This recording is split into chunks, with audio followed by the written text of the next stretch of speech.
Hello. Welcome to an impromptu Shift-a-thon reading spread. We both decided today that we actually had time and we could do it, which is wonderful. So, hi, I'm Sam from Thoughts on Tomes. Hi, I'm Matthew from Matthew Sharapa. Welcome. Hello everybody. Feel free to say hi in the chat. Let us know what you're reading for Shift-a-thon. I would love to hear what the grand consensus is for this time. I feel like we haven't had a major, I don't know. I mean, we've had a major Local Hamilton release around this, but there hasn't been I don't know, a new Sarah J. Maas or something. I feel like last time there's been a lot of Crescent City reading. Well, you read Crescent City, I feel like one of the times during a Shift-a-thon. Yeah. I feel like there's not a major release right now, but I'm curious what people are reading. So you're reading the first Mary Gentry book? Oh my god, with the new covers. See, I had the old cover. Yeah. But look at that. That's amazing. Yes.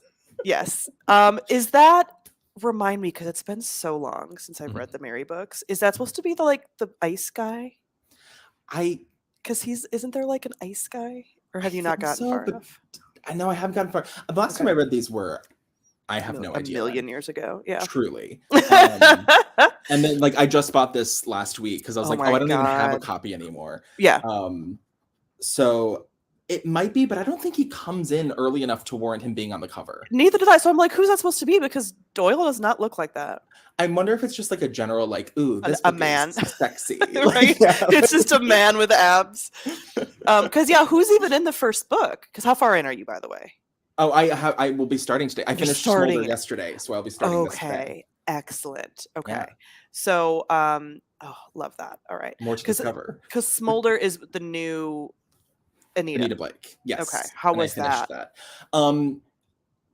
I think she is doing so much better in terms of handling and expanding her world. Nice. And characters are being brought back in very, very satisfying ways. And I think a lot of it is really working.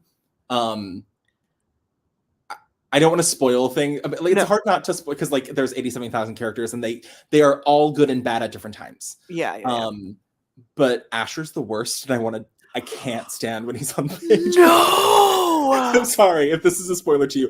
No, it's not. Infuriating, insufferable. And in this book, particularly, there's an opening conversation between him and Anita that is shut up. I was oh no. Props to Laurel for writing such a frustrating character. Yes.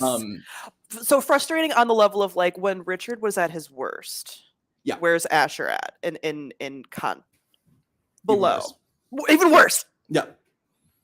Oh no. It was anyway, so he's and then there's a lot of men being brought back in. We had a lovely Jason cameo in this one, and we haven't seen him for a while, and that made me happy. But Micah is nowhere to be found right now, and I'm there's a lot going on where I feel he should be more involved. I want to know how he feels. We get a lot of Nathaniel, a lot of Jean-Claude. That's always there. Fucking Nathaniel. No, Nathaniel becomes great though. Okay, I know. So I'm in book 8, and so I'm just Nathaniel. He was never bad. He just was never my No, well, he was, he is a great example of Laurel Hamilton's ability to craft character in that he is somebody who does develop book to book. And to the point where in book 29, Nathaniel's an all-star. We love Nathaniel in the same way we love Micah. It's 10 out of 10. But I want to know where Micah is. And then also this book in particular ended on not a cliffhanger, but the big bad was not resolved. And it wasn't a Dark Mother situation. It was no, there was a clear villain that we could have attacked. So yeah, it did feel it almost she probably wrote an 800-page book and they cut it in half to publish twice is what it felt like. Okay. Yeah. Okay. That is so interesting. But also, I liked the way that this one did a simultaneous preternatural crime against the core group and a procedural at once. And the procedural crime was a sunshine murder. So as the world politically progresses, people do hate crimes where they reveal the sun on vampires and then they burn alive. Yeah. And this is investigating one of those, and I thought that was woven in pretty well. Nice. So that's more of a return to how she used to do that in earlier books. Yes, where I feel it was still a procedural. Yeah, after after 11 to like 15 or 16, it ticks that way. Like it starts to go from like erotica to like back a little bit. Yeah. And then once you hit like 18, 19, you're starting to like get back into that more procedural vibe. Yeah. Yeah. Amazing. Because even right now, like the ones that I read 7 recently, which I'm forgetting what even the name of that one, but the 7's the one when like the council comes to town. Yeah. So that one's very much just about them. And then 8 is Richard's in jail. And so they're having to go and like do a thing, right? Hate it. Hate it so much. I mean, hate it. Yeah. Like he's being so awful. I hate him so much in that. Oh my god. So it's a lot of like their stuff again. So like there hasn't been a police procedural element to it, which is very funny because at the same time I'm currently reading this with Kate Daniels. And Kate Daniels does a similar thing where there's like a police procedural element that she does also, or actually they, because it's 2 people writing, that they tie into what's going on with the overarching plot or whatever, in a very like classic Anita way. And so I'm like, okay, so I'm still getting that a little bit at the same time. So I'm not having to be like, Anita, why are you not doing it? But I mean, these last few books in Anita that I've been rereading have been much more of this, like, okay, now she's going into like the meta plot and like is when she really starts to deep dive into all the characters and the sex and the whatever. The whole world building of like sex as power. I mean, like it gets to the point, and I think in the books now they're starting to realize that like sex doesn't necessarily equal power, and like even that as a transition is like fascinating. Where they were like, we did some icky things at points. Like maybe we shouldn't have not done that. And like I mean, it's simultaneously like them coming to terms with the polyamorous group and like just the cultural nudity of their social circle, but simultaneously being like having like sometimes a little too heavy-handed conversations about like seeing therapists and like understanding that like, you know, it's a little bit campy because it's like you're seeing a therapist to talk about your preternatural multi-animal species polyamorous group. Like that is a highly specific like is there a specialized therapist that like they're seeing like there's like they crack jokes throughout the most recent book about how their therapist wants to like write a case study on, like wants to write a thesis on them as they should. Absolutely. Like, oh my god, amazing. But it is funny that like the self-awareness of that long of a series, like because it's Smolder's book 29. I can't with her. Like she 29. Is this the longest running like paranormal? It has to be. Like at least one of them, yeah. I mean, besides maybe like the I'm trying Dark Brotherhood series or whatever, like some of those that were also really, but like this and is I would also like insane. Make the caveat of like traditionally published. Like I think that the self-published series go like can go forever. Yes, but traditionally published and like a big name. 29. And like still always hits the list of the New York Times list. Like oh my god, I can't. I love her so much. So okay, so then now you're doing Mary. Yes. And that one that you're reading is book. Is it the first one in the Mary? This Gentry? is the first book of Mary Gentry. Okay. Which I truly, all I remember is that this is the like introduction of like, or the reintroduction of Mary into this world, right? Like the whole point of this book. You know, and like when you're reading like any Sarah J. Maas and like at the very end of book 1 or even into book 2, they're like, by the way, I was a secret fairy princess queen. Right. That happens in like page 3 of this. And like then you get like kind of a nice fallout. But there's like tentacle porn within the first 2 chapters. So, you know, I do remember that vividly. The way that the Mary books, she just goes full tilt into the erotica like immediately is just both like full so tilt funny. Into the erotica and like the weirdness. We're not getting like pretty elves as fae. We're getting monster like porn, shadow people, ice people, like tentacle people. Yes, amazing. I'm so excited. My favorite guy in that one, I like Doyle a lot, but the guy that is in charge of like the like Wild Hunt, I forget his name. He was always my favorite in that. But I also haven't read those since I was like didn't have a fully formed brain and was like 19. Same. So I could be wrong in that. Like I am very worried. Like I'm very worried to revisit this. Like at least with like Anita Blake, I've stuck to it long enough where like I can forgive the sins based on how things are currently going. But like I don't know. This series kind of stopped. So because she stopped writing it, right? Like it's just like oh no. It makes me like rereading the Anitas makes me want to like eventually reread the Marys, but since I'm on book 8 of 29, I don't know when that's going to happen. And at the rate that she churns them out, is she writing like one book a year or like kind of one or like one every other, because her last book prior to Smolder was Terrible Fall of Angels, which was her brand new series. Laurel? Yeah. No. And that book was middling. I mean, like, I have yet to read an author do an incel villain really well. Oh. Yeah. Yeah. That's a tough. That's a tough one. Also, I can imagine that as an author, it'd be really hard to go from like this established, again, like 29 book series that you've been writing since the early 90s, to something brand new.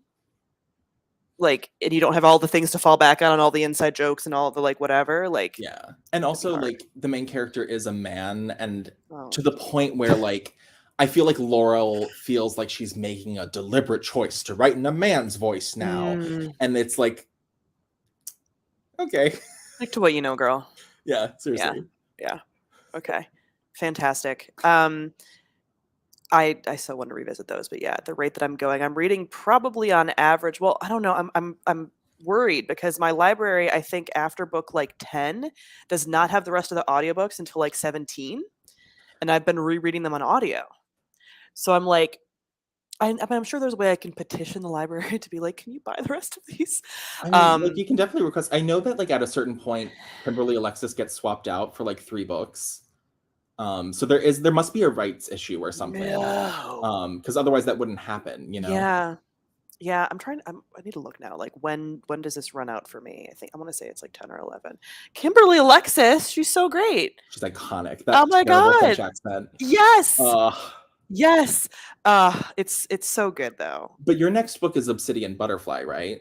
Is I think book 9 is Obsidian Butterfly, which is the Edward book. That's when it is the Obsidian Butterfly when they go to Vegas or something? It's when they meet Edward's fake family. Fake family, that's right. Which isn't really a spoiler if you know anything about Edward. It's not surprising when it happens. Right. But also, that is the book where I had to take a year-long break in between reading because it is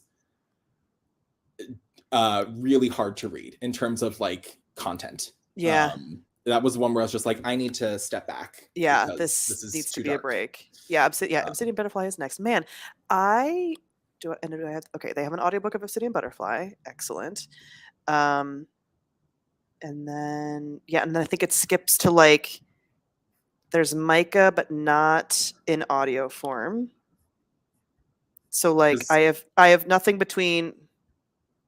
Oh no, maybe this is actually after not Obsidian right is Narcissus in Chains, which is one of my top favorites. That is one of my because that's the Asher. Yes, and like it starts to get okay. So book 10 is actually I do have it in ebook but not audio from my library. So that's when Narcissus I have to be like, hello. Because Narcissus is the hyena. One of my favorite, like when I was still reading them like in order, obviously like I love Micah, but there's also like a tiger that comes in at some point. I remember liking him. Who is the tiger? Right now there's a lot of like tigress inner politics with Anita. Like her tigress is fighting with her lion because she has yet to find a lion mate. How dare she? Tiger Anita. I'm gonna look up because once I hear the name, I'll know. I feel like I liked the tiger. Maybe it was a lion. I think it was a tiger though. The lion's a complicated one because the lion, like the person that gives her lion is weak to her, and therefore her lion wants to basically like devour him. And even though he's her animal to call, like, he wants to like destroy him. And she's like, I don't want to kill this guy because this guy's perfectly fine. So is that the guy that's like he was like a leader somewhere else and they all like mind raped him? Yeah. I sounded way too enthusiastic about that. No, it's one of those like where you're like go queen and then you're like wait actually like this is actually really bad. I think the tiger guy I remember liking. Tiger, who are the power? I'm trying to see known clans. There's so much backstory because the tigers are introduced for the Harlequin, and the Harlequin is like That is a great one. Uh-huh. Another book that ends abruptly and with no conclusion, but like Yes. introduces a whole suite of characters that are phenomenal. This was a wild place to end the life. I'm sorry. Oops. Once we're on like were-tigers. Yes, were-tigers and mind rape. Oh, Dev. Dev is the tiger. Mephistopheles, who they nicknamed Devil. We like Dev. I could have never even told you that. No, he fades in and out. Like he's very relevant in the first 2 books that he's introduced, and then he's mentioned in recent ones, but he's just kind of like yet another person for Anita to sleep with to gain power. Amazing. Because let me see what book I got up to. I mean, I couldn't even tell you. You probably will know the numbers. I have it in my series spreadsheet. Because when I originally read them, I want to say it was like 17. Yeah, I got up to 17. That's far. It is far, but I have so much more. So 17 was, I want to say the bullet one or whatever. There was like a bullet on the cover, or was it? I think it's just called Bullet. Yeah, because Micah is. 17 was Skin Trade. Never mind. So I didn't read Flirt or Bullet, but I owned them. Yeah. So the last one I read was Skin Trade, and then I remember seeing Flirt, Hit List, all those come out. Yeah. Yeah, but none of the. Skin Trade. Which one's the Skin Trade? Oh, I remember that cover vividly. That's the Vegas one.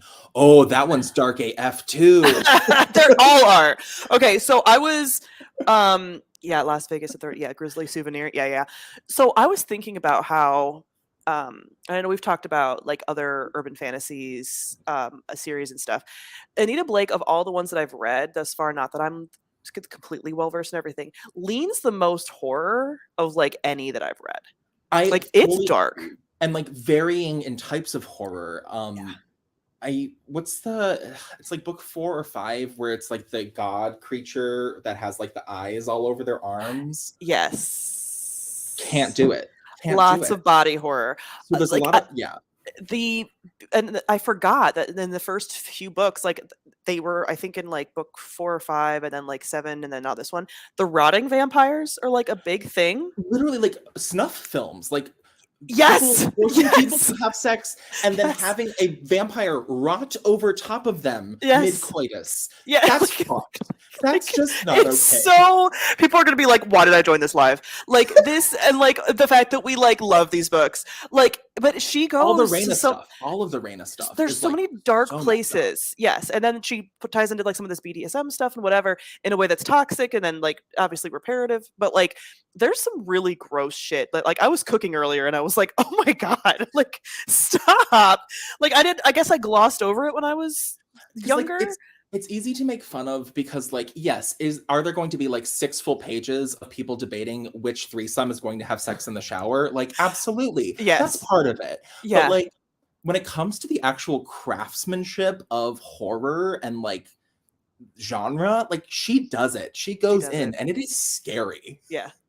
Yeah, it's terrifying. Yeah, or like even I think it was Laughing Corpse when she had that like amalgamation of people, zombie bodies, like all tied together. Like what kind of horror show? Like it's just like what? Yeah, the rotting. I forgot how much rotting vampires there were. I remember them from that before. Doesn't happen anymore, yeah. I mean, she really leaned into the rotting vampires for a while there. I feel like in many ways it's kind of like I forget what we talked about. You have watched Charmed or you have not watched Charmed? I have watched Charmed, but not in its entirety. Okay. So if you recall in the first few seasons of Charmed, you get the creepy demons. You get all the ones that like look different from humans. Yeah. But when the show turns into its last few seasons, obviously for budget reasons, because they didn't want to pay for prosthetics, but the demons become sexy. Right. And like normal looking people. Yeah. And I think they're like disguising their film because they're more powerful, so they can disguise amongst humans. Yeah. And I think we get a little bit of that progression in the book where like it becomes less about like rotting, fleshy. Even the necromancy kind of goes away after a while. Yeah. Which is a crime. I know, because that's some of the good stuff. It's so good. Anytime she raises zombies, it's like, yes. It's amazing. You're like, yes, queen. Or like she'll go to an area where she's like, there's a lot of dead here. And you're like, and you're going to raise 500 of them. Yeah, you're going to like accidentally summon an army, defeat the big bad all in one swoop. Yes. And then someone's going to have to like have sex with you to calm your powers down. Great. Yes. Perfect. Yes. Amazing. Like, it's just, anytime that she goes somewhere where there's like a bunch of bones, I'm like, oh, hell yeah. Bloody Bones is one of my favorite books for that reason. Yeah. It's like, That Yes. book is so sick. Yes. Yes. So yeah, I like a lot of the stuff that they do with the shapeshifter stuff and the fact that she has all of these like creatures, but I do get sad that like some of the necromancy does like Yeah. fade a bit. I think it like becomes more of a social commentary, or not a social commentary, but it becomes more of like a world building aspect with regard to her relationship with vampires, because vampires for part of the day are dead. Yeah. Canonically, like actually die. Mm-hmm. And The so I soul is think it's gone. one of the reasons why she forms power so well with her vampire cohorts and has all these animals is because essentially she can control Jean-Claude.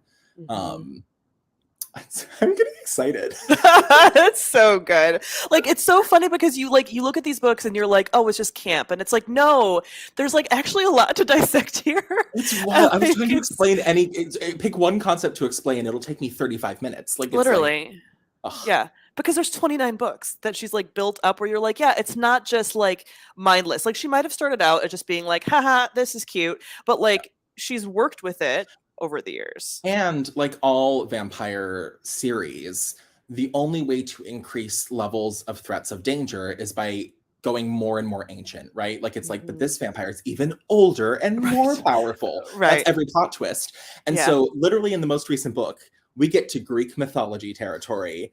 Oh, this Greek myth, that was Uh-huh. actually a vampire. And Uh-huh. here's the story of how they became dragons. Those were different than what you think a dragon is. It's like, F yes. Like, give me Yes. every. Trolls are now introduced into play. Jinn Mhm. have been introduced into the Oh, series. she's doing gin. Um, Okay. and like, they are all so uniquely wrought each time. Mhm. Are they as like culturally aware of folklore as they should be? Absolutely not. Like, Right. problematic. But Yeah. in terms of the actual world building that she's doing for her core people, Mhm. exquisite. Yeah. Amazing. And the way that she does that one up, because it's very funny that like she does that, because one of the first villains that she introduces in book like 5 was like a Neanderthal vampire, right? Like he was so you're like, Laurel, you already did the oldest. Like I like but then she's like, no, wait. Forget I did that. Yeah. And you guys defeated him way too easily. Yeah. Forget it. Actually there's more. But Yeah. it's also again very funny in comparison to the Kate Daniels series, which I think that fans of the crossover there is like so easy because Kate Daniels has a lot of similar themes and things to Anita, with just like less there's sex, but it's less so far. But in the most recent one that I'm reading, they also have other like cultural stuff coming in, ties in a lot of different cultures like from the get-go in a way that I've heard is like respectful. Again, like I haven't heard a lot of people like really be gung-ho against Alana Anders. If anything, they're like, yay, did a good job. But they bring in this like Jewish mysticism thing this time around, which was like very cool. So they like golems and things. Nice. And there's all this stuff around like words of power and that kind of like Into transcending it. everything. Yeah. And the vampires, I think we talked about this last time, but the vampires in Kate Daniels are not sentient. They are like an empty husk of a creature, kind of like the look of the monsters sort of in the new Shadow and Bone. Mm. Like just fangs and gross. And they are animated by necromancers. They call them like navigators kind of, and they control them. I So like, yeah. vampires aren't And their own thing. I'm into that. Any sort of like spin on the lore, I'm always like, Mhm. so I'll go hard for it. Like even the Nalini saying that like vampires are people who wanted to live forever, so they strike contracts with angels to give them powers, and they have Yeah. to like play out debt. Yeah. Like that's cool to me. Like it's just different. So Yeah, yeah. It's definitely different from like I love me like a very classic again same. Anita Blake, like Yeah. there's a vampire council, they have all these politics, whatever, True Blood.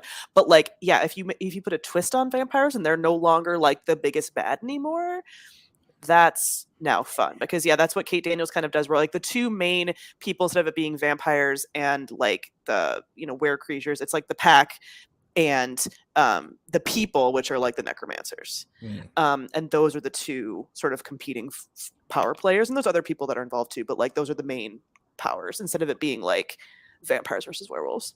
Nice. So yeah, it's different, it's fun. And yeah, there's some very spicy the thing that's really fun to dissect in Kate Daniels is her writing, or their writing of alpha males that aren't toxic. Yeah. Which is really hard to do. There was like a whole, like, in this book, Kate and the love interest have a whole boundaries conversation. And it's like, wait, what? Like, Well, that's why, okay, like a lot of people don't like Micah's introduction to the Anita Blake series because it's Mhm. very sudden. He basically shows up and he's like, "Hey, I'm your I'm leopard, perfect. like I'm your king," Yeah, and perfect for you. but like kindly, like Yes, it's just like, and yes. she's just like, "Yeah, you are," like, Yes, of course, and you're it, perfect. yeah, and it doesn't make any sense, but like because he's the good boy, like he's the most like he's the first person in So Anita's good. life to like enter her life consensually. Mhm. And granted, like there are like supernatural powers at play that make them destined to be, Right. but like Soulmates. yeah, but like I think like I will always defend Micah for that reason. It's like, yeah, sure, it's a little like clumsily written, but at Yeah. least it's like he's the good boy. Yes. And I give my younger self credit for Micah was like my favorite when it was introduced, and I was like, "Oh, you knew. You Yeah. were smart." That Yeah. like some of these other guys, I love them, red flags. Yes. You know, where my brain was like, "Oh, I find him so soothing and so great." Yes, because he's the healthy one Yeah. in the dynamic completely. Oh my god. Okay. Well, shall we do a little reading? Do like Totally. a little 15-minute-er? I see that two people are reading Anita Blake in chat. Yeah. One person on Jason, which is any of the Anita Blake books that are named after a character, my favorite. Well, Like aren't they usually like a Jason. slice of life? They're more slice of Like, life. They're more relationship building. The one yeah. with Jason is all about like Jason's personal angst with not being a professional ballet dancer, and it's so good. Stop. Because I And then a forget lot of sex. Jason's a little baby. He's like 5'3" or something, right? Yeah. He's so tiny. And then somebody reading Guilty Pleasures for the first time. Amazing. Amazing. Yes, definitely let us know in chat what you're reading, and we'll do a little 15 minutes. I'm not even sure how we're going to do this because, I mean, I don't even know how I could set this up to show you guys what the timer situation is. Do you want me to just like count loudly each second? Yes, that's exactly what I would like you to do. Could I like? Oh no, it's not. Yeah, you're not gonna be able to see. Oh, will your screen go dark after a little bit? Maybe. Yeah. Everyone's just gonna have to trust us that we'll come back in 15 minutes. Set an alarm. Yeah. Yeah, like it's fine. So at this point, okay, we'll do it'll be top of the hour in whatever time zone you're in will be 15 minutes. Like 00, Yes. top of the hour. Yes. Yes. Amazing. It's the end of a work day. We're good. All right. Let's do it.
We did it. Excellent. I'm in the middle of a fight scene. Oh, nice. Very good though. When I read a book like this, which was published, Oh, 96. 2000. Oh, okay. It makes me understand why, like, the cliches about fan fiction are like, I looked at my raven black hair and my long black eyelashes and my pink lips and all these, Yes. Because that's what this is. Like, the first scene is like, literally any opportunity. Like, I normally have green skin, but I repress it because I use magic. And it's just like, okay, cool. It's like, yeah. Her descriptions of people, I notice again in the early books, like I noticed it this morning when I was walking. She was describing Cherry, who's one of the wereleopards, and like the exact descriptions, like, which is actually kind of nice. Maybe that's why my brain like usually doesn't picture people, because I know what these people look like.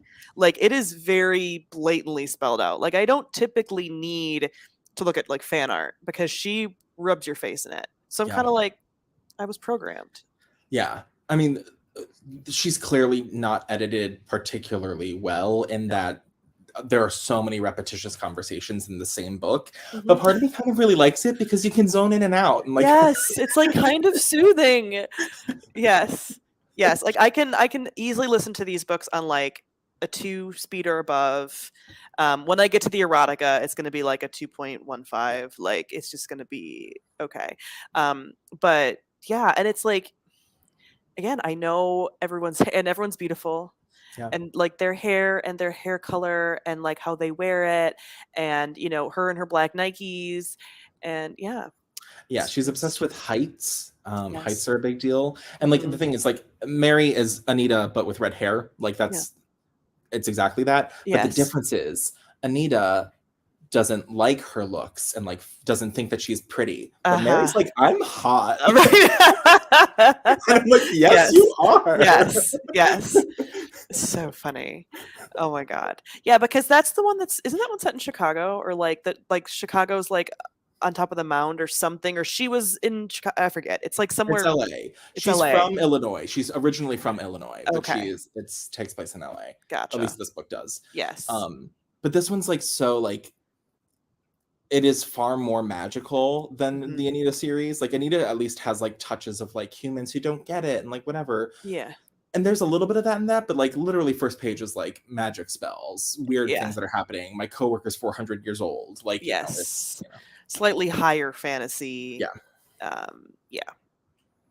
It's so fun though. I'm so excited. I'm so excited to be reading this. Oh my god. And yeah, like just I don't know, there's something when I do eventually catch up with all the Anitas and I finish the Kate Daniels, I don't know what I'm going to do with myself. Like, I know there's other series out there, but I'm like, there's something just so satisfying about these like quippy, like everyone's hot, I know what to expect stuff. It is a comfort. And like, I don't know. Yeah. I'm always in search for my next series. Yeah. Like, I've been following the Anne Bishop other series for forever. Anytime a new book comes out from that, I pick it up. Anita, same thing. Like, and I've yet to find one that captivates me as much as those do, where like I genuinely look forward to the next book. Yeah. And you like miss it. Like, I used to talk about, and I'm kind of getting back into that in my own head, but in college, and there's one of my cats. Baby, thank you for walking red on the keyboard. I love that. I love that so much. My friend and I used to read these books in like late high school, early college, and we would talk about these characters like they were real. Like, it was like, oh, I miss them. And like, I hadn't read an Anita in a hot minute. I think it was like fall. And I was like, oh, I miss them. I want to see what they're up to. Yeah, my silly little friend. They're like, it's like they're like my Sims, like in a game. Like, I'm like, what are they doing? I want to check up on them. And the stakes are like high, but not. Like, everything's gonna work out. I don't even remember the last time like a character actually died in those books. Has one died recently? The Vegas book, somebody dies. Yes. And that's a big one. Yes. And then it like has repercussions for the next 12 books. Because like people don't get over it. Yes. Yes. And then there are a few other deaths, but nobody that I'm like, oh No no, I one miss them. major. The Yeah, Vegas book like, was like sad. yeah, none of their like major No. characters really die. No, and people fade in and out. Yeah. But even like Raina, who was the big bad for like maybe 2 books, she like still like became a ghost. She's a ghosty. Yeah, Yeah. she's been popping up in this one, being like, Yeah. "Oh, Raina, what are you doing?" Yeah. Yeah, she's Again, like that's the thing too, is like because the series is as long as it is, and because it's so absurd as it is, and because the characters are written in so many different ways over and over again, I don't feel like there are spoilers. Like I truly don't think, like, you know that Raina, you know, like, yes, and you know that like the big bads are eventually going to get taken out. Like that's what it is. It's like a Buffy episode. Yeah. Like Buffy's going to win. There's eventually a season finale. Like, you know, like you know that it's going to happen. Yes, the big bad is going to be going up against, and like everyone's going to generally be fine. Laurel Hamilton does not kill off characters really, like, and I think most major series like this don't. Like, it's not supposed to be like a Game of Thrones, like, you know, it's supposed to be fun, so. Yeah. No, I mean, like, especially because the whole point is for like Anita to collect men, like that is the ultimate like genre thing of it. But like she does make characters awful for periods of time. Yes. And also like Lonnie doesn't exist anymore, or Ronnie. Her like, friend. Yeah, Ronnie just like doesn't exist. She becomes awful and then you never hear from her. She was like, I can't sustain this female friendship. Well, because the whole thing with Ronnie is that she like sort of gets in with like maybe a were-rat or something, and it's like too much for her, and it's like, I don't know. I think Ronnie's supposed to signify the end of Anita's like resistance against preternatural life. Yes. Like Anita's like, no, I want to be normal. No, I want to be normal. But then eventually she's like, I'm in a poly group with like 17 people. Yes. I'm getting married to 7 of them. How does she schedule? Like, it's so... They make jokes about that, though. The best part is as it goes through, like, it is so self-aware. Literally in the most recent book, they like cracking jokes about how they have to like schedule who gets to have sex with who. What I really love is like when she first started writing these, she wasn't like, because Laurel Hamilton is polyamorous herself. And she wasn't when she first started writing these. So now she probably is like, not only did she create this reverse harem and she was like a fantasy, and then she was like, wait, I can do that. And like, what are the logistics? Like, let's get the Google Calendar out. Yeah. Like, how do we do this? And you might have mentioned this last time. Did she recently add a woman to the mix?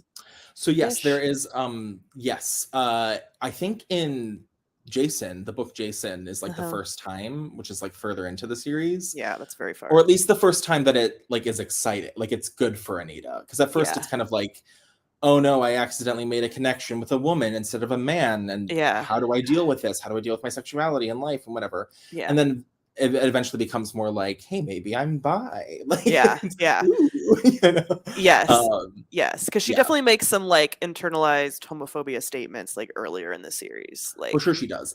And like a lot of the characters do, because a lot of them, I think that's part of it. And I do think that's like, it's not where I'm like clocking Laurel Hamilton, I'm clocking the characters. Like I do feel like it's very much like the insecurities, the power dynamics. It's very intentional, especially in the later books. Maybe not as much in the early ones, but but in the early ones, you also have to consider like it doesn't excuse behavior, but it's like some of these were written in like 97. You know, like it's like 2003. Like things have changed in the last 20 years by a lot. And access she was to writing, vocabulary has changed. Yes, and she was writing, like a polyamory and reverse harem before most people were.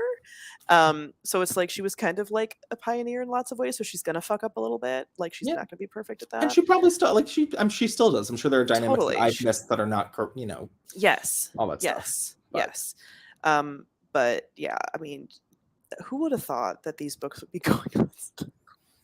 I'm obsessed. I truly, if they ever end, I'll be so sad. Yeah, I know. I mean, I can't even imagine how she would end them though, because it would just be like there wouldn't be like the biggest bad. Like, I mean, haven't they done the biggest bad with like the Dark Mother crap? No, that was, there's like, very bigger long? bads. Don't worry. Oh my god, that was like that was like a 10 or 12 book arc. That was a big arc. Especially because like nothing happened for the majority of it.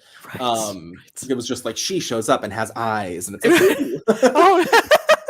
Spooky. Basically. Yeah. Or like they defeat a like side villain and it's like, by the way, I was sent from her, and it's like, Uh-huh. ah. Right. Amazing. So currently, the most recent book, there is a very big bad with the implication of other big bads, all of the introduction of Greek mythology. But in this case, it was not resolved at the end of the most recent book. Yeah. And what I like is like Edward is now a lot more involved. I think she realized how much everyone loves Edward. Edward's like my favorite character, probably. Yes, absolutely. And even his son like has become like a big part of it because she's aging everyone up relatively. Right. And I think like Edward allows for certain side quests that are like kind of like fun. Like there can be an Edward book, and like she goes and does something with Edward for a little bit. Yes, her bestie. And then comes, her bestie. Her Otto, the serial killer who wants to only have sex with her and not do the other things that he normally does to women to her. Yep. Hate Otto. He loves her. It's so creepy. It's so creepy. But talk about horror. Again, you brought it up, but like so many different iterations of horror. Social horror and domestic horror and horror and she does it all. She does it all. And she like pulls from not only like pulpy gothic horror tropes and like body horror, sci-fi adjacent stuff. Like she really goes. She really goes for it. Out of curiosity, what is the Greek myth that she's tapping into in the most recent?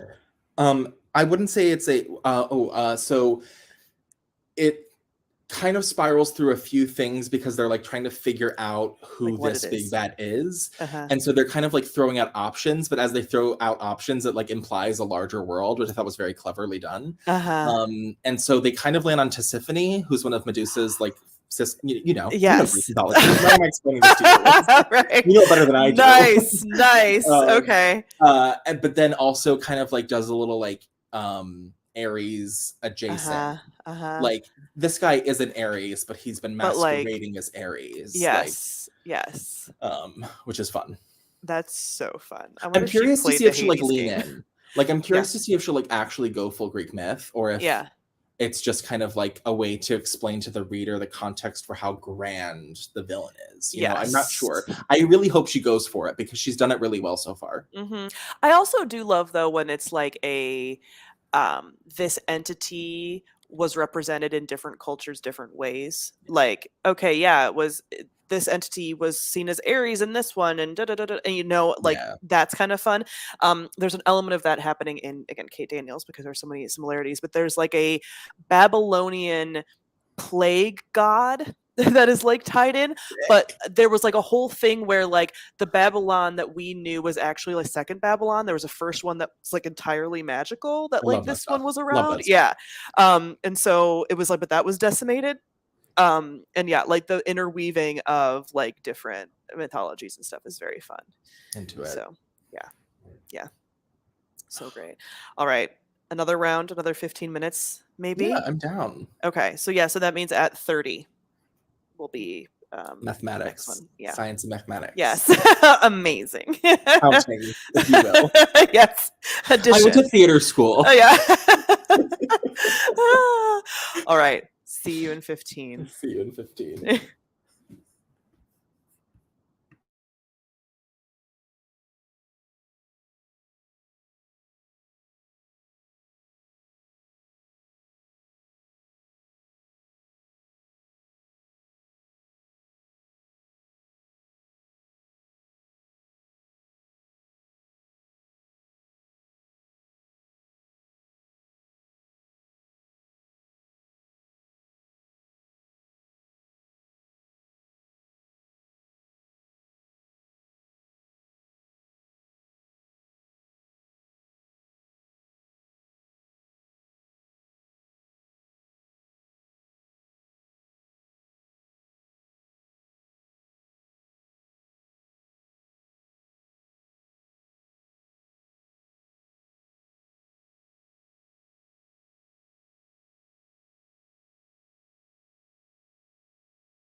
We did it.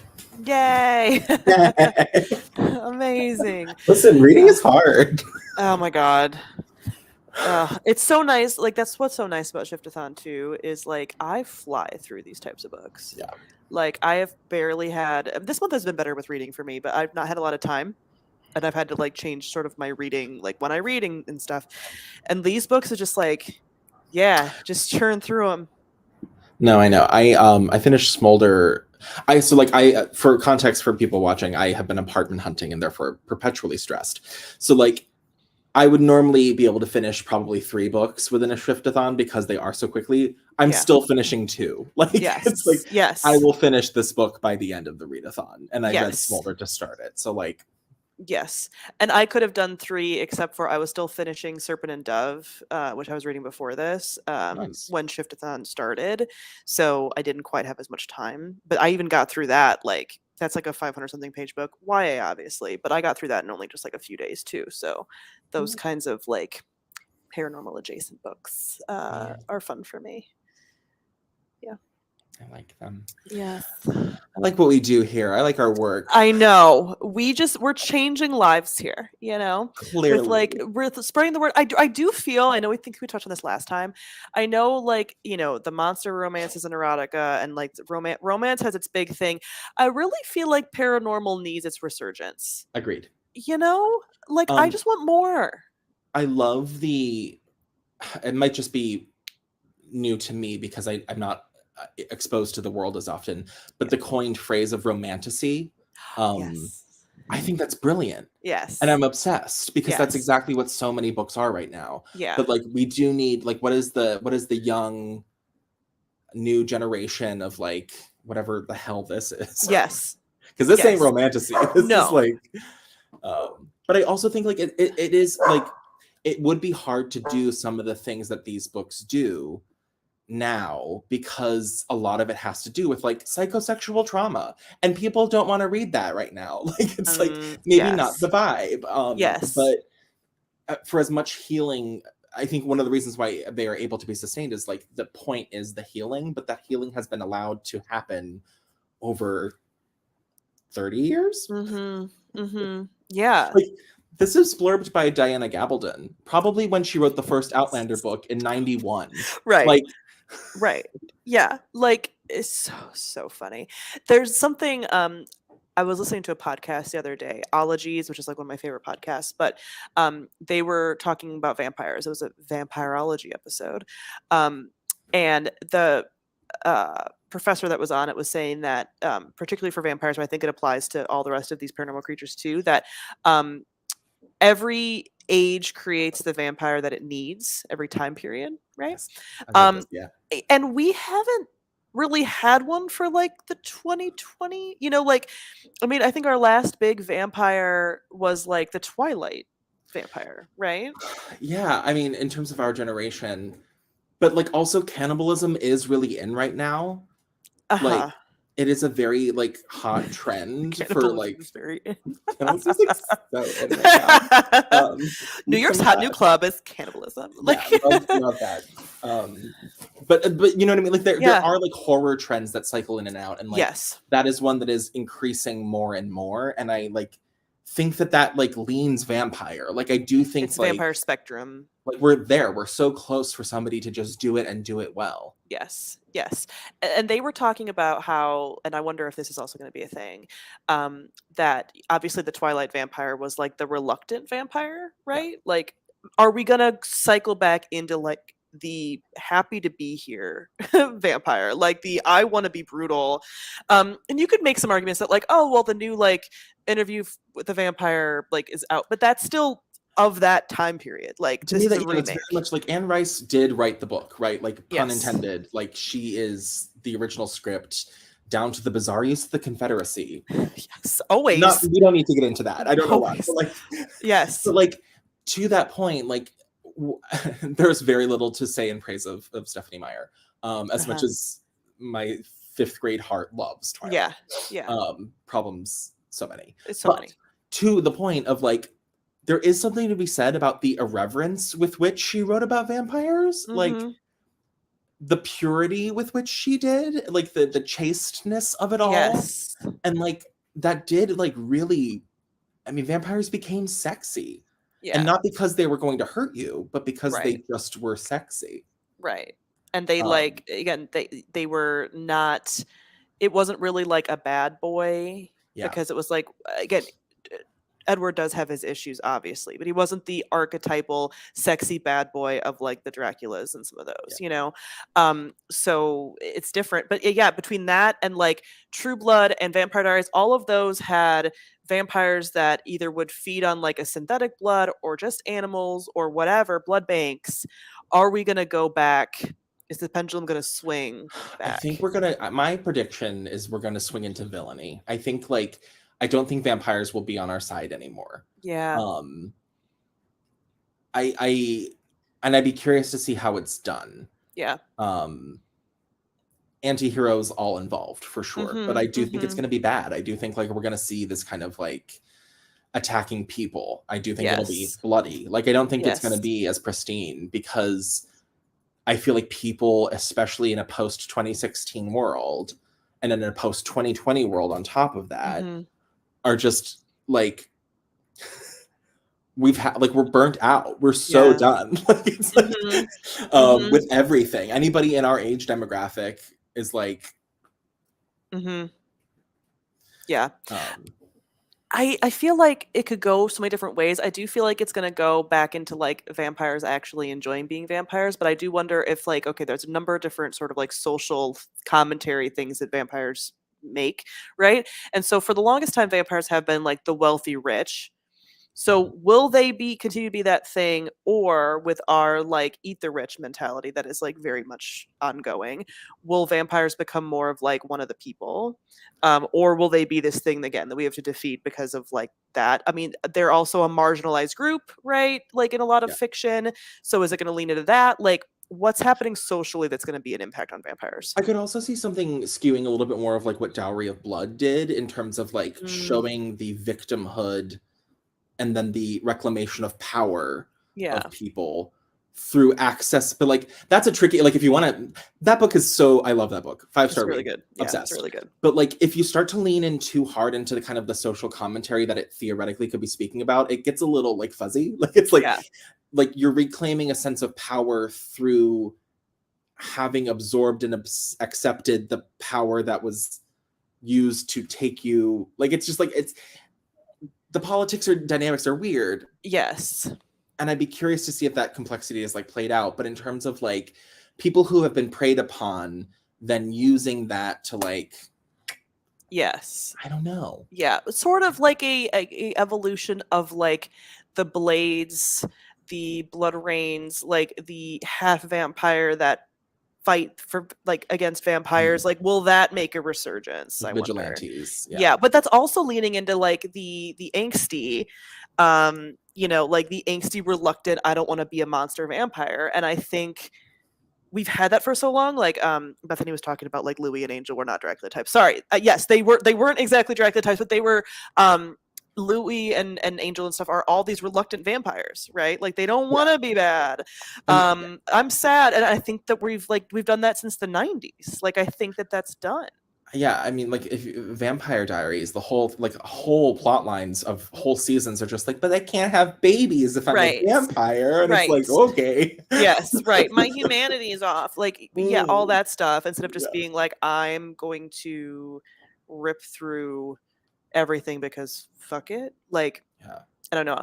And I'm wondering, I'm using vampires as the point, but I also just wonder, like, in general, could there be another rise up of this like urban fantasy? Because for a while, again, we had like True Blood, the Sookie Stackhouse novels, and some of these were like very popular and they sort of fell off. I wanted to come back with like a new series, right? Yeah, my only question is like, cops aren't it, so like, what is it? Like, I don't think we can be like, I don't think Anita could exist now. Right, if you started out, where it's like, so like, what is the difference? Is it like some sort of forensic side of things? Is it some sort of like, because you do need that procedural, you need something that is like a a step 1, step 2, step 3 kind of thing to be able to Yes. structure all of these villain of the week sort of stories. Mm-hmm. But like, I don't think people want to. I don't think people want to. They do. No, we definitely don't want like the cop drama. But like, I know that like some series, like even with Kate Daniels, cops are involved, but it's more of like this again, this like preternatural cops, right? Which is like they feel very tonally different Yeah. from a normal cop, right? But yeah, I agree with you where it's like even that is so on the same spectrum that like, is there another way? And I guess in a case of it going more full fantasy, Yeah. that might be a thing. But then also, yeah, some of these like vigilante type, there's a lot of pulling in of like mercenaries and things like that. Like, would that just be more of what we lean into? Yeah. I don't know, but I want them to do it. What is Oh, what is yeah. the state of paranormal these What is the days? state of paranormal? It's like a lot of recreations, a lot of Yeah. adaptations of things, and that's Yeah. great. Like Yes. I do love the new Interview with the Vampire. I do think it starts to like comment on some of the not so great parts of what Anne Rice was ignoring while writing Yeah. what she wrote. Yeah. But it's like it's still Interview with the Vampire. Like it's like Yes. it is a pretty true like it's good. I like it, Mm-hmm. but like Mm-hmm. it's still Interview with the Vampire. Anne Rice did her thing. What's next? You know? Yeah.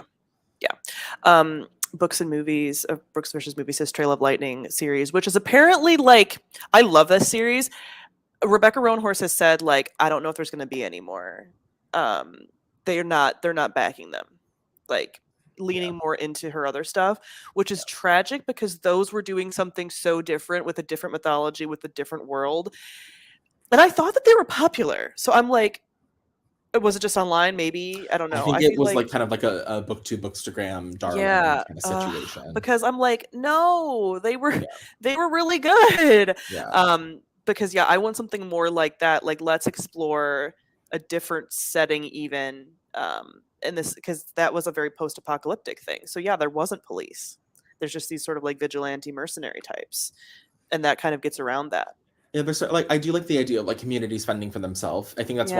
why the Patricia Briggs I enjoyed the first one so Mm, much because it is like mhm. ultimately like it's people fending for themselves, investigating stuff on their own. The rules don't Yeah. apply. Like we're not dealing with legal constraints, and that's interesting. I mean, that Mhm. book has its own problems too, but like Sure. uh but I plan on continuing it for that reason because it is just like a different flavor of what I've like about urban Yes. fantasy. Yes, yes. Yeah, and even, the other series that you talked about too, like, that doesn't do really a procedural element, right? It's, like, something. Oh, the Nalini Singh one. No, the K the Others? Is it The Others? Oh yeah, the Anne Yeah, Bishop. I mean, but and the thing is Bishop. that takes place in a completely different world. So Okay, like so it's, there like, are actual fantasy. humans, but it's not quite. It's not like humans in Chicago. It's like humans Yes. in another land that gods rule over, Like and the another humans are like dimension. not really aware of like how much preternatural creatures there are. Mhm. So that's a weird scenario. But again, that is again like people like watching their own like Yeah. I mean, like when a crime happens, you know, I mean, there are vampires in that book too, and they are probably the best characters. And Uh-huh. their lore is like super fun. They turn into like mist and absorb people through like the air and stuff like that. And that's Nice. Very fun. fun, yeah. There's also like a whole elemental thing where like daughter vampires like ride ponies that have magical power. It's amazing. It's so good. Uh-huh. Um, all This this is is to so say, intriguing. oh, you need to. I need to. I do. TWs for self-harm, but Yes. um Blood magic. especially for that one, that's like the point of the series for a while. Mhm.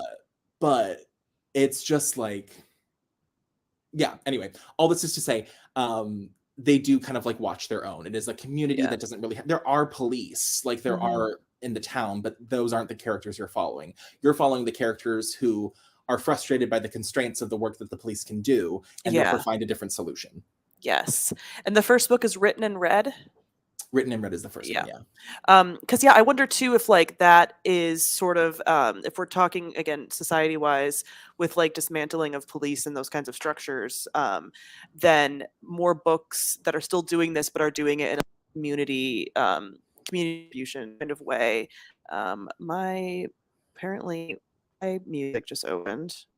I love that when my computer does things like that without um allowing it.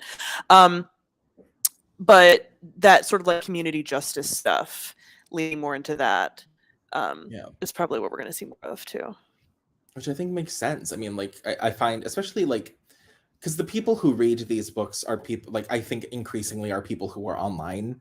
And I think to be online is to find niche community. And like, I think, I don't know, it all kind of makes sense in my brain. I'm making a lot of logical leaps to draw this conclusion, but it makes sense. Like, it should happen. Yeah. Yeah. I mean, like art is a reflection of sort of what's going on again on a more societal level. So there's going to be commentary in there. So it makes sense to me that we would see some of this translated differently. Someone also asked about like our historical paranormal, like Gail Carriger's Parasol Protector series still a thing, which is a series that I also want to, I read the first book, maybe the second book, and I want to read that series too in its entirety. But like, yeah, like a historical paranormal, like that's like what also was going fun. on outside of like what we know about history. Yeah, like, or like an alternate history, like the Parasol Protector, it is very much a, yeah, like this is an alternate history timeline that's like steampunky, where, you know, all of these things are real and like front and center. I'm into it. Yeah. I mean, I was about to go on a completely not relevant tangent.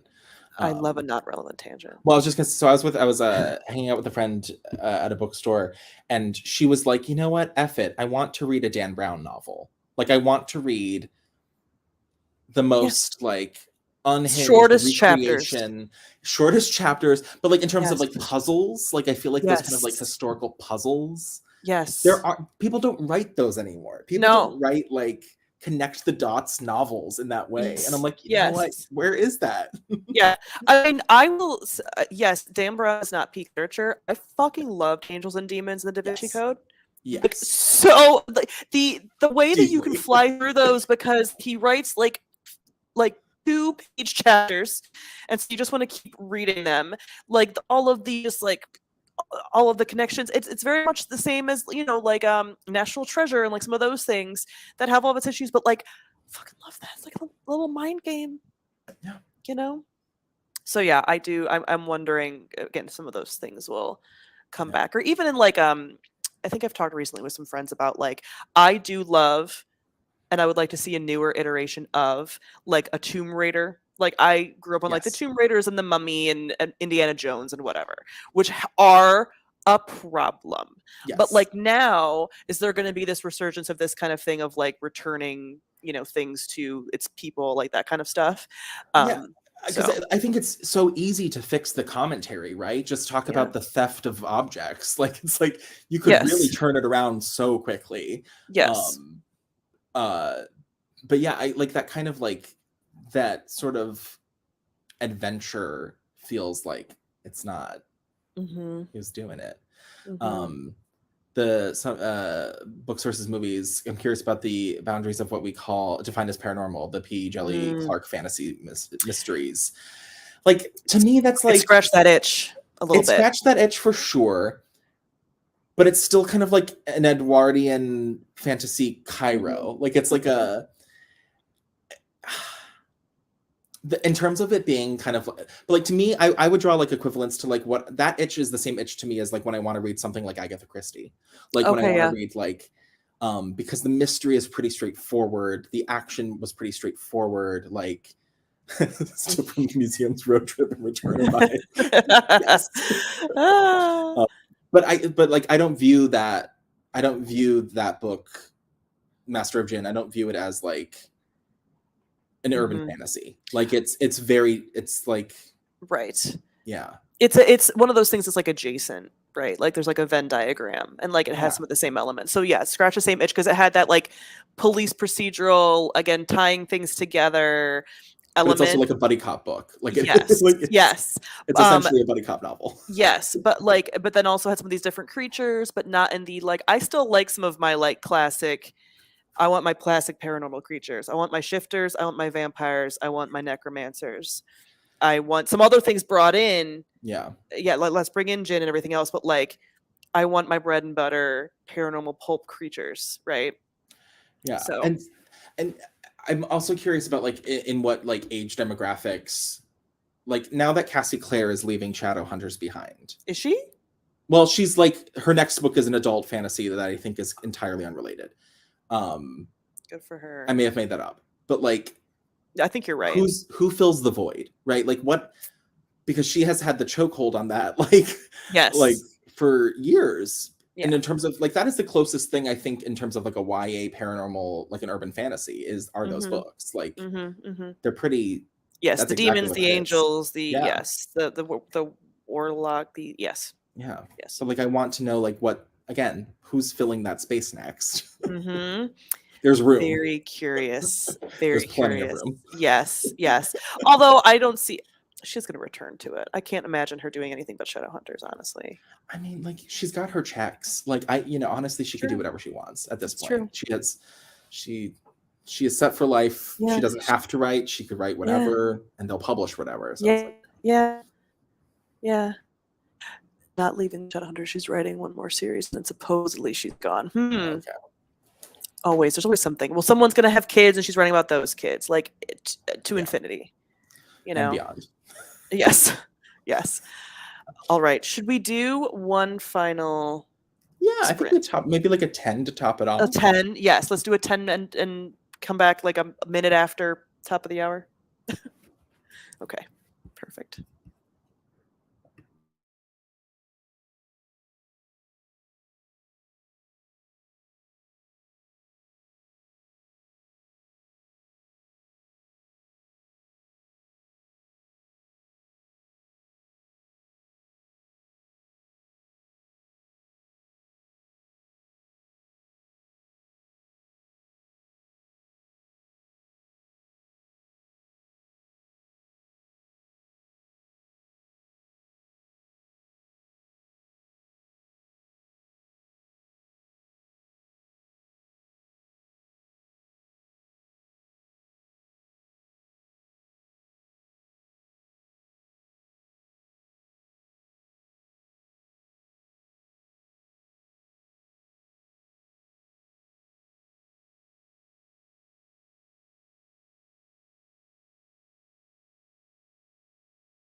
We did it. Yay. I have, let me see what I did, what I read total in the time that we've done this. I was at 60%. I'm now at 72. So 12%. I finished the first 3 chapters. Amazing. The beginning is so slow because you have to read all these descriptions. Yes. But it's fun. I mean, it's like Mary is like an investigator. Yeah. Sort of. These people come in who are like cursed with a powerful dark magic, and it's a trap to lure her out and be like, "You're the fairy princess," and she's like, "But I am the fairy princess." I'm trivializing what is actually incredibly dark, but like, no, yes, and like the darkness that it goes to, and then like really from like book 2 on, it's just like sex. Like it's a lot of that. Very much so. When she was like, "I'm not going to do this in Anita," yes, you are. You're going to do it there too. You're going to do it everywhere. The first 5 books. I'm curious to know, because I know a few people are reading Guilty Pleasures right now. Yes. If you are still here in the chat, yeah, let us know how you're doing. Yes. Guilty Pleasures, like every first book in an urban fantasy or paranormal series is never like amazing. It's just like baseline. If it's a 3-star, you should probably keep going. They have to build up way more. But like even then, it is a pretty solid, like the necromancy is really well established. Yes. The kind of like I raise the dead for people's legal proceedings to hear about how they died and stuff, like that stuff's kind of cool. And then like, I mean, Jean-Claude rubs his nipples a lot. Other than that, it's like, you know, solid book. It's so funny because the first handful of books is like a lot of her raising the dead, and then like in the last few that I've read, it's like, you have a job, girl. Like, what are you doing? Like, how are you just like not at your job? But she always has like salt and a chicken in her car, so right at any moment, ready ready to raise. That has long since been. By the time you get into like maybe even book 7 or so, she's like escorted everywhere. So. Yes. Yeah, and she's like, I do not even need a chicken anymore because I can just raise this with like the power of my mind. Yeah. Yes, it's so great. She doesn't accidentally infect most of the rest of the series. It's like whoopsie, too powerful. My power seeped out. Yeah, I love her so much. I love her so much. Yeah, just like the how overpowered all of the characters are, like as they should be. Yeah. Well, that's why, like I said, literally every plot twist is like, but we're so powerful. How could there be somebody who like infiltrated our power? They must be even more powerful than us. Yes. Like, Okay. Yeah. Oh, I cannot wait. Right. There are sure a lot of heights given in this book. Yes, that is correct. Yes. Because Anita is short and is very much a stand-in for Laurel. Like, I think, like, you know, but I think that's in part, like, there's a lot of whole, like, I'm the girl amongst the men kind of conversation, especially early in the series. And she uses the phrase, like, stop being the girl in terms of, like, emotional social dynamics, and it's kind of like, you know, it's like she grows. She grows. There's development. We love it. I hope you're having a great time though. Yes. And I hope you stick with the series because it is a hoot and a holler. It's a joy. Like it really is. Like anytime that I bring it up, people are like, "Oh my god, I read those in high school," or like something, and like everyone has a lot of affection for them. I think so too. I mean, I also love how like before this live, you and I were kind of like, "Oh, we'll like hang out for an hour." Get me talking about Anita Blake. We killed so much time here. And yes, and just the like, the social commentary of Paranormal. Like, it's very funny that like we are such like crusaders for the paranormal cause. Like we just like really love it, which is so funny. Like my general tastes are pretty adjacent to that. It's very funny that you as like literary, you know, it's like, but I also love this. I just like I'm a man of many tastes. I'm a man of many interests. Yes. You know, it is funny because like this is my candy. This is like my treat. Yes. Because a brain break. Yeah, I mean, because like it's all about like the reasons why you want to read, and a lot of why I Yeah. want to read is to learn more about the way that literature itself works, which is why Mhm. you seek out literary fiction. It's Yeah. fiction concerned with the art of literature. That's how I Mhm. define it, at least. Mhm. But like sometimes you want plot, like as a treat. Like you want Yes. plot, you want like an actual story, and you don't Right. really get that with a lot of the books that I read. So Mhm. this Mhm. very much to me is like a decompression. This is fast. This is entertainment. Yeah. This is why so many other people read for this reason. And Mhm. like I need that too because I don't Yes. watch TV or movies. I Yeah. really don't. I'm a very boring person. My book and my hobbies are books. Yeah. My job is books. Like Yes. I know. I tell people all the time, like my friend group, I'm like the biggest reader in it, and people are like, "Yeah, the show," and I was like, "Guys, you know I don't watch TV." Like, I wish I could. Lots of shows seem very good. If I watch shows, I wouldn't be reading. So I choose to read and that's play video exactly. I mean, games. like I don't listen to podcasts. I listen to Yeah. audiobooks. I don't like. I mean, Yeah. music is kind of the other thing, but like that's I only really listen to music when I've finished an audiobook and I don't want to start a new one. Right. You need a little break It's the break. as a treat. But to me, podcasts are just conversations I can't insert myself into. How dare. Ah, amazing. Thank All you. right. L- I don't know when the next Shiftathon will be. Probably, we usually do about 2 a year, right? Yeah. So we'll We'll do probably like a do like a fall, fall. autumnal. I feel like we should do like an autumnal, Yes. not like Halloween season because there are so many readathons then. But I Probably think the last September time it was in again. September. Yeah. Yeah, usually every Back 6 to months. school with Anita Yes. Blake. Yes, amazing. All right. Awesome. Well, thanks everyone for joining us. Thank you for joining us for sprints. I hope you guys got a lot of reading done, and feel free to continue to let us know how the if you're a Laurel K. Hamilton reader, how it's going, and any other series that are crossing your path that we might enjoy. Yeah. So, all right, everyone, take care. Bye. Bye.